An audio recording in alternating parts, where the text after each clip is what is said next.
What was it like racing the actual Olympic marathon? Because I've I've had known athletes that have gone to Worlds, never to the Olympics, and done the marathon, and it seems like it is chaos and craziness. What was it actually like over there?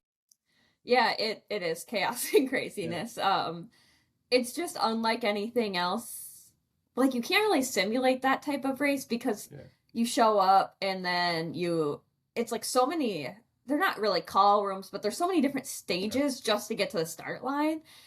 And I feel like I'm normally very type A, but was so many people told me that it's pretty chaotic in the morning yeah. of. So luckily I felt like I got to the starting line pretty calm, but when I was going to the bathroom and like the porta potties, I like opened one up and there was throw up all over the walls. And then I like went to another one and there I could hear another girl throwing up. Like I feel like everybody was so stressed out Yeah, that it made me feel good because I was like, I'm nervous, but I'm like appropriately nervous. yeah, And that kind of gave me some peace being on the starting line, knowing like everybody is nervous right now. Like that's yeah. okay. And some people are going to be more nervous than I am, which is like, oh, in my opinion, like a waste of energy. So I don't know. It was just more chaotic than I thought, but I think that played to my favor because I can be a pretty calm person when I need to be. Yeah, fair enough. And if you don't want, break down that race a little bit for you, because as you said, that course was pretty nasty for a Olympic or world course. So what was that like actually racing on the day? Yeah, the beginning was super chaotic because it was super narrow roads with a lot of turns, and I think we saw a fall or two. I can't Yeah, remember who.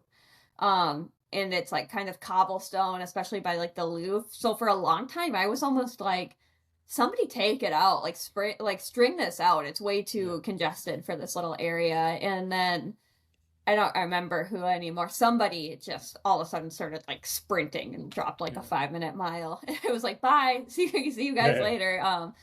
And that was on the way out to Versailles, which is like it's funny that these details start to escape yeah. my memory, but it That's it. felt like a 3 or 4 mile long, like Yeah, low grade climb out to Versailles. And so they dropped me completely. And then I was like, well, I'm just going to work my way up this hill. And I ended up catching them right at Versailles, essentially. And that's when I turned the corner and went into the lead, which was wild. Like all of a yeah, sudden I looked left and right and I was like, oh, there's nobody by me. And I'm leading the Olympic marathon in front of like the most beautiful castle on the planet. And I know that my dad, so the funny thing is my dad and family were down closer to the finish line and I had a couple groups of people there.